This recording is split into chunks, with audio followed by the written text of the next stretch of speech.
reading wrap up. This is going to be probably a two-part video because I either listened to or read 17 books this month. 9 fiction, 8 nonfiction. Both videos I'm going to rate, ramble, and rank. And as a plug for my other content, if you want full reviews for these books, make sure to check out my previous videos, make sure you're following, and make sure to check out my website, MaximumOccupancy.net. I occasionally write reviews on there. But fiction time. Starting off strong with Please Excuse Our Confusion. Towards the beginning of the month, I was lucky enough to win a copy of this debut author's novel. Make sure you're following her page. I am now a mutual and avid fan, reader, stan. All things hopefully not creepy. Please Excuse Our Confusion is a YA romance novel. And while it's not what I would typically fall for, I definitely ended up falling in love with this book and gave it 4 stars. And then I read the second book in the Mayfair Witches Chronicle series by Anne Rice. And, well, do I have opinions about this series? Definitely check your trigger warnings with any books, but with this one especially. I'm glad that I finished this book, but it definitely got some side-eye and a very roughly earned 3 stars. And then next up on my list is going to be an Audible original. Evil Eye is more of a play-style drama about the contemporary Indian dating scene while navigating that with parents who are, in their eyes at least, trying to do what's best for you. I ended up getting this 4 stars. I definitely felt like an intellectual listening to a very compelling radio drama. I don't know why I felt that way, but I did, and it's well written, well acted, well loved. And then I read The Only One Left.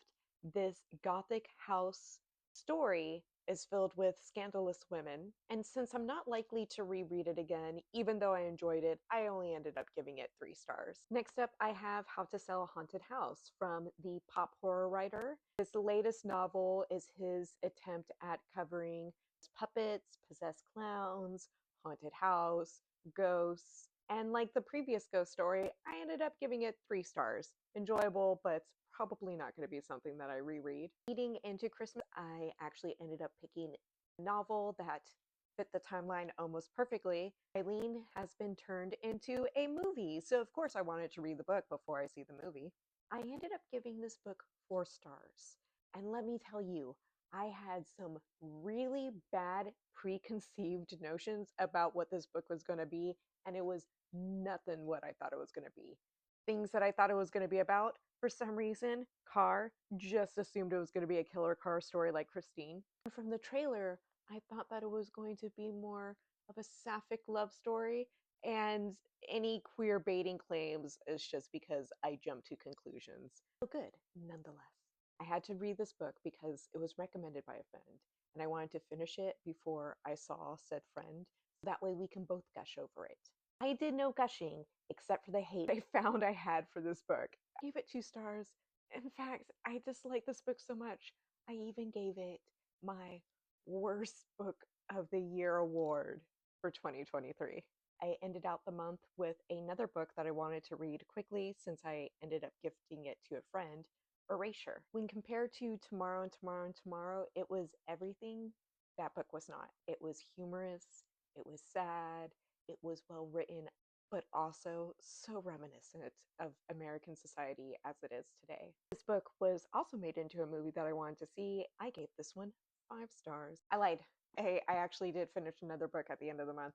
The other book that I finished was an audiobook, and this was the first book in a series that I'm now into. That's how much I enjoyed the audiobook. The Bone Witch. I like this because it is its own contained universe. It has elements of dark magic. The way it begins is very dramatic, totally into that storyline.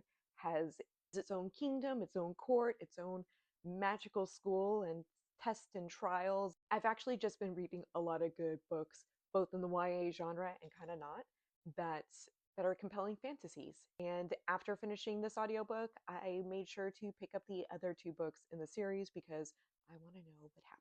Oh, did I say what my rating for that book was? If I didn't, it was 3 stars. With my least favorite book, it should be no surprise that I gave that spot to Tomorrow, Tomorrow, and Tomorrow. Number 8 is How to Sell a Haunted House. Number 9, no, that's going backwards. Number 7 is The Only One Left. 6 is Lasher. 5 is The Bone Witch. Number 4 was the play The Evil Eye. Number 3 was Excuse Our Confusion. Number 2 was Elaine, and number 1 spot was Erasure. I'm very proud of the books that I finished out the year with, and if you are interested in nonfiction, make sure you stick around for part 2. I'm going to be ranking those books and going over those books soon.